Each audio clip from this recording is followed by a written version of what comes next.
해야 돼. 경우의 수는 뭐라고? 잘 세야 돼. 잘 센다는 표현은 수학에서 우리는 잘이라는 단어는 수학에서 쓰지 않는 단어예요. 알겠어요? 그래서 순율조합은 경우의 수에 대한 내용인데 경우의 수의 이론이 순율조합이야. 딱 두 가지를 잘 기억을 해야 돼요. 빠짐이 없어야 됩니다. 뭐라고? 빠지지 않아야 돼. 빠지지 않고 세다 보면 꼼꼼하게 세겠지. 근데 꼼꼼하게 세다 보면 어떻게 돼?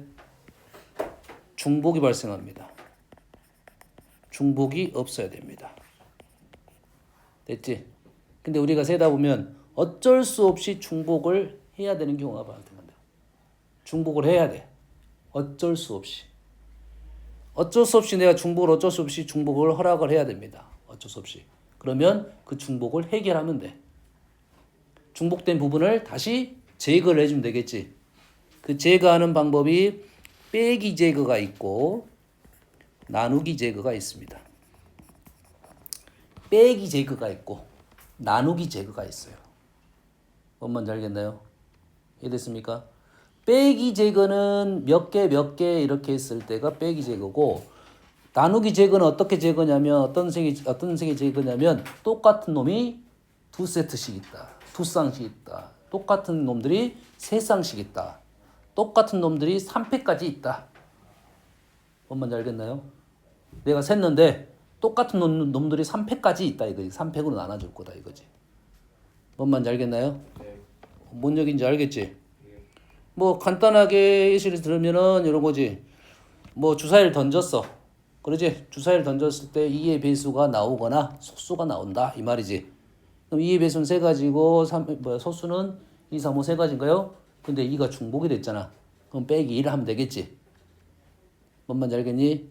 근데 이런 거야. 내가 A를 나열하면 몇 가지야? 한 가지. 한 가지잖아. 생각할 필요도 없지. 단순한 예시야. A, B, C를 나열하면 어떻게 돼? 3패까지가 되는 거지. 근데 실제로 A도 나열한다고 생각했으면 얘를 다르다고 생각했으면 3패까지가 나오는 거지. 하지만 다 모든 A가 똑같다 이거지. 그래서 3패까지가 중복이 발생한 겁니다. 3패까지 구하고 3팩으로 나눠줬다 이렇게 생각하면 돼. 엄마 이해됩니까 여기까지? 근데 이제 이렇게 세고는 싶은데 잘 안 돼. 잘 안 되겠지. 잘 안 돼. 그래서 일일이 세는 방법론이 있는데 너희들 정리를 잘하라는 이유가 그런 거야. 뭘 쓸 거냐면 수형도를 이용해서 문제를 풀 거야. 수형도를 이용할 거야. 됐지? 수형도에 자 수형도 그리는 방법도 선생님 몇 가지 설명을 할 거야. 수형도에 두 번째는 뭘 이용할 거냐면 표를 이용할 겁니다. 표를 이용할 거야. 표 A하고 B의 세트를 구하시오 하면 A 1일 때 B 1부터 5까지 이렇게 표를 작성해 쓸 거라고. 일일이 다 쓰는 것은 쉽지를 않을 거니까 여기까지 이해됩니까? 네. 그 다음에가 어떤 거 할 거냐면 고식화라고 할 건데 경우의 수 셀 때적인 개념은 아니야 사실은.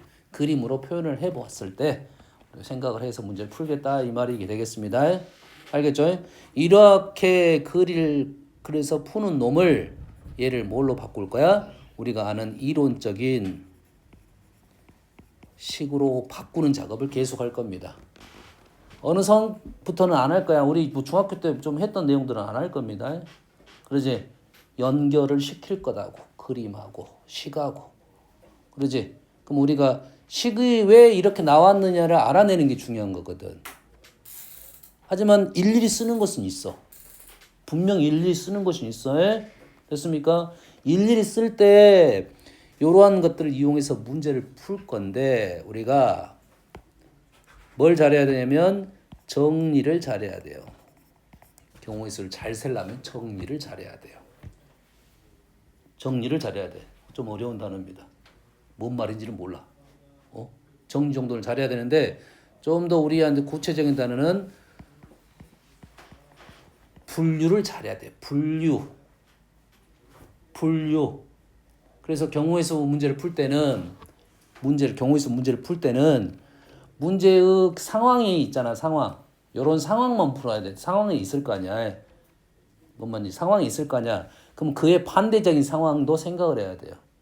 항상. 이해되니? 반대적인 상황을 생각을 해야 된다고. 에? 네. 원만 잘지 내가 주사를 던져서 짝수의 눈이 나왔어. 그럼 그 반대적인 상황은 홀수의 눈이 나왔어. 짝수의 눈이 안 나왔어를 홀수의 눈이 나왔어로 말을 바꿔서 생각을 해야 돼 항상. 바꿀 수 없는 것은 그대로 놔둬야 되고. 뭔 말인지 알겠니? 내가 주사위를 두 개를 던졌어. 그래서 그럼 두 눈의 합을 얘기할 거냐 곱을 얘기할 거냐. 곱을 얘기한다 이거지. 곱이 짝수에 대한 얘기를 했어. 그럼 뭐야? 홀수에 대한 얘기를 생각을 하고 있어야 된다고. 그럼 짝수하고 홀수를 둘 다 구할 수가 있어야 된다 이거지. 뭔 말인지 이해되니? 우리 반에서 남녀 저기 조울중 남녀 합반이잖아. 봉선도 그러잖아. 그렇지? 달리기 대표를 뽑았어. 4명을 뽑았단 말이야. 그 4명 중에는 남자 4명, 0명, 3명, 1명, 1명, 뭐 2명, 2명, 1명, 3명, 4명, 0명 이렇게 나올 거 아니야. 이 케이스가 다 있을 거 아니야. 그럼 그 중에 어떤 놈을 물어볼 거 아니야. 그 중에 한두 가지를 물어볼 거 아니야. 다 물어볼 수도 있고. 알겠니? 그러면 말을 바꿔서 읽어볼 줄 알아야 돼. 그게 분류라고 생각하면 됩니다. 알겠어요? 분류를 할 때 어떻게 분류를 해야 되냐면 중복 없이 빠짐없이 분류를 하긴 해야 됩니다. 중복이 없이 빠짐없이 분류를 해야 돼. 그래서 그 분류하는 방법을 좀 어려운 단어로 분할이라고 합니다. 분할. 내가 경우의 수를 이렇게 세야 되는데 얘를 어떻게 분할시킬 거냐면 이런 식으로 분할시켜야 된다고. 이런 식으로. 겹치지 않게. 겹치는 경우가 없어야 돼. 근데 어쩔 수 없이 내가 세다 보면 겹치는 게 발생할 수도 있겠지. 그러지? 그래서 합의 법칙을 이용합니다. 합의 법칙은 좀 어려운 말이야. 합의 법칙. 내가 어쩔 수 없이 세는데 얘를 이만큼 이렇게 셌고 또 어쩔 수 없이 셌더니 이렇게 셀 수밖에 없어. 이게 편하거든. 이게 편하면 어떻게 돼? 이렇게 세고 이렇게 센 다음에 이 부분을 생각할 수 있느냐 이 말이에요. 이게 합의 법칙입니다. 우리는 지금 여기서부터 이런 식으로 흐름을 계속 진행을 할 거야. 그리고 여기에서 뭐 물론 당연히 식에 대한 표현들은 계속 연습을 하겠고요. 식에 대한 표현은 계속 연습을 하겠고요. 알겠습니까? 시간이 부족하니까 수용도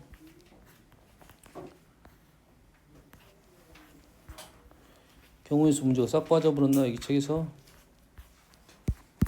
한 문제만 하나만 얘기하고 넘어갈게요.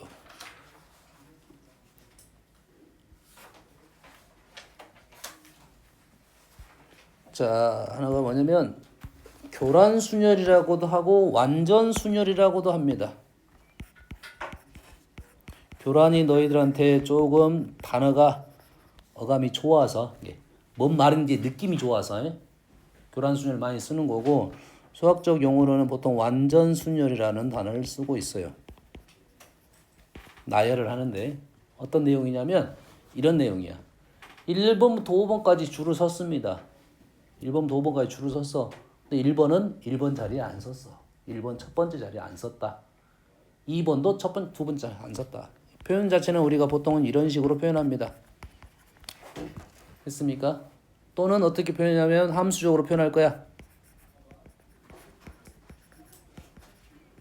이렇게. 그러지? 어떤 느낌이냐면 이런 식의 느낌이야. 원래 내 자리가 있었단 말이야.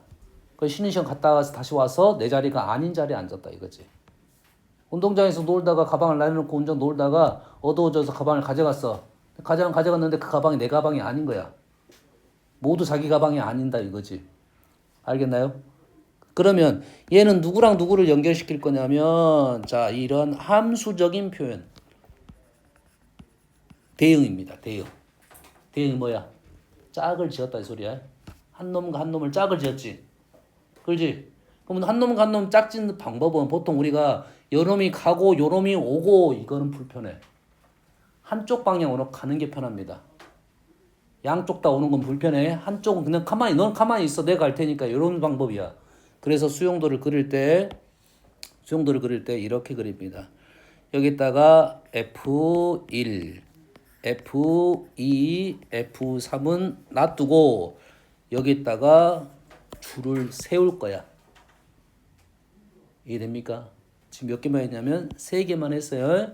3개만 했는데 현재는 선생님 수를 다 적어볼게요. 여기가 1, 2, 3. 1일 때 뭐가 있어? 2, 3.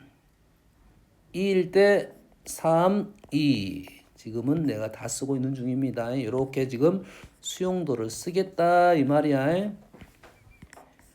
지금 이러한 수용도가 앞으로 많이 등장시킬 겁니다. 어떻게? 위에다가 문패 달아놓고 그 아래다가 까는 거. 어떨 때 이걸 쓰냐면 대응 관계를 설명하는 수용도라고 생각하면 돼. 알겠죠? 그러면 이 중에 우리가 원하는 현재 교란 순열은 어떤 거야? 달라야 되겠지. 달라야 되겠지. 지워버릴 거야. 1번 지우고 2번 지우고 3번 지우고. 지웠지? 맞나요? 맞지? 몇 개 남았어? 하나, 2개만 남았네. 3개짜리 교란순열은 그래서 2가지입니다. 그래서 이 교란순열의 개수 뭐 P3라 넣을게요. P3는 몇이야? 2다 이 말이에요. 됐니? P4는 희승 얼마야? 9 아니면 11이야? P4는 너희들이 일단 써볼게요. 여기다 이걸 지워버리고 여기다 그냥 바로 써볼게요. F1 P2는 얼마일까? 0, 1. 2명이 자기 가방을 안 가지는 거 가져갔어. 안 가지겠죠? P1은 없죠. 0이겠지. 없다가 아니라 0이겠죠. 그래서 P1, 2는 잘 안 나와. 보통 P3부터 보통 나옵니다. P1, 2가 안 나온다가 아니라 별 의미가 없다 이거지. F1, F2, F3 약식으로 1, 2, 3, 4만 적어도 됩니다. 위에다가 1, 2, 3, 4 동그라미 쳐놓고 네모 쳐놓든 여기다가 그대로 1번 자리에 2번이 오는 경우도 있고 3번이 오는 경우도 있고 4번이 오는 경우도 있겠지. 됐습니까? 근데 1번 자리에 1번 애가 2번 가방을 가져가든 3번 가방을 가져가든 4번 가방을 가져가든 상황은 똑같은 상황이잖아. 다시 말해서 한 번만 쓰면 되겠죠. 3, 4는 굳이 안 해도 되겠지. 자, 1번, 2번이 들어왔어요. 그럼 2번 자리에는 누가 들어갈 거야? 1, 3, 4가 들어갔고 1, 2 썼고 3, 4 남았어. 4, 3 쓸 거고 1, 4 남았어. 4, 1 쓸 거고 3, 1 남았어. 1, 3 쓸 거야. 3가지 나왔네요. 결론적으로 얘는 몇 가지다? 3 곱하기 3에서 9가지가 나온다. 그럼 너희들은 여기다가 뭐 할 거야? P5를 너희들은 얼른 써봐야 되겠죠? 얼른 써보세요. 조금 넓어. 이제 개수가 하나 늘 때마다 아주 넓어집니다. 그럼 어느 정도로 써줘야 되는 느낌이냐면 여기가 1, 2, 3, 4, 5면 2를 한 요 정도 많이 나올 거라 생각하고 가운데 써가지고 이렇게 퍼져야 될 겁니다. 그래야지 수용도를 완성시킬 수 있어요.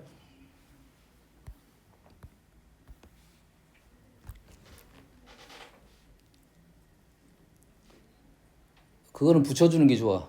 옆으로는 붙여주고 밑으로 퍼져야지. 옆으로는 넓어버리면 힘들어.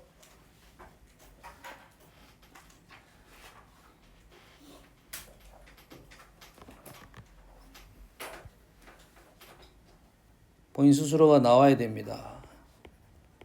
F1 자리에 2, 3, 4, 5가 똑같은 결과가 나올 것이고 하나만 했을 때 결과가 11가지가 나와야 됩니다.